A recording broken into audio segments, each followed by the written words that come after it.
Un cri d'alarme sur le problème d'addiction d'eau potable au Congo.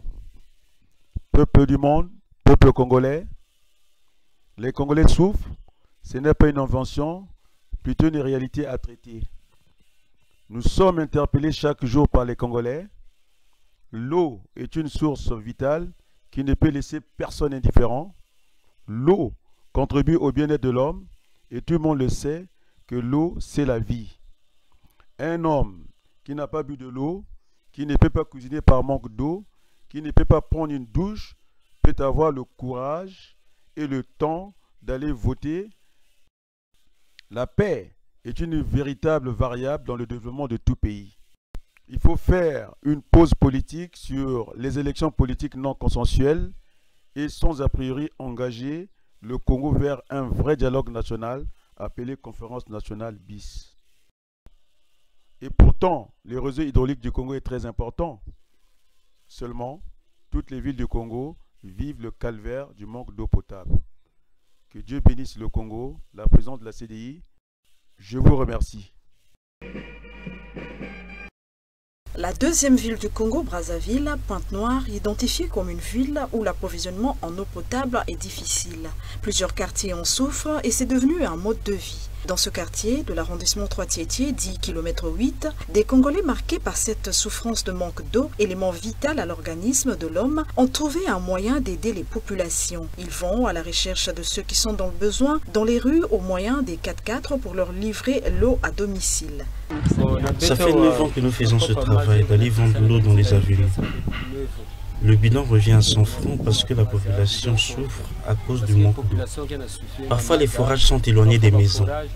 C'est pour cette raison que nous avons acheté un véhicule pour aller chercher l'eau au forage et passer de ruelle à ruelle, de parcelle à parcelle, pour aider la population.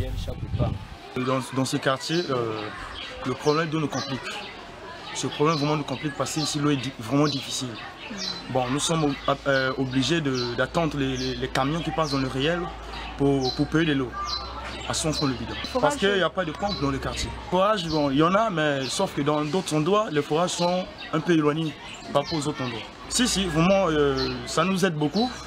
Ça nous a apporté vraiment un grand soulagement pour nous qui n'ont pas vraiment l'accès de pompes dans ce quartier, qui sont vraiment un peu éloignés par rapport aux endroits où se situent les forages. Bon, ils n'ont pas d'heure fixe.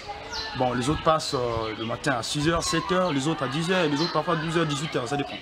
Tous les jours, dans les véhicules 4x4 avec des réservoirs de 1000 litres qu'ils remplissent, ils se lancent à la recherche des acheteurs. 100 francs CFA, c'est le prix d'un bidon de 25 litres. Se retrouve-t-il financièrement avec les dépenses en carburant pour le groupe au niveau du forage et des véhicules?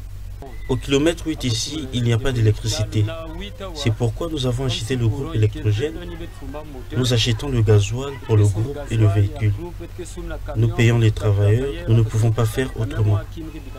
Il y a quand même un peu d'argent qui reste pour nous permettre d'avoir à manger. Le jour où il y aura d'électricité, c'est sûr que nous nous retrouverons. Il arrive que nous fassions 10 tours par jour et parfois rien. Puisque vitale, cette activité a attiré beaucoup de Congolais, dont cet autre particulier qui utilise une citerne. Implantés un peu partout dans ce quartier, les forages en majorité appartiennent à des particuliers. Un seul a été implanté par l'État, c'est celui du centre de santé de Lusala qui ne fonctionne pas normalement.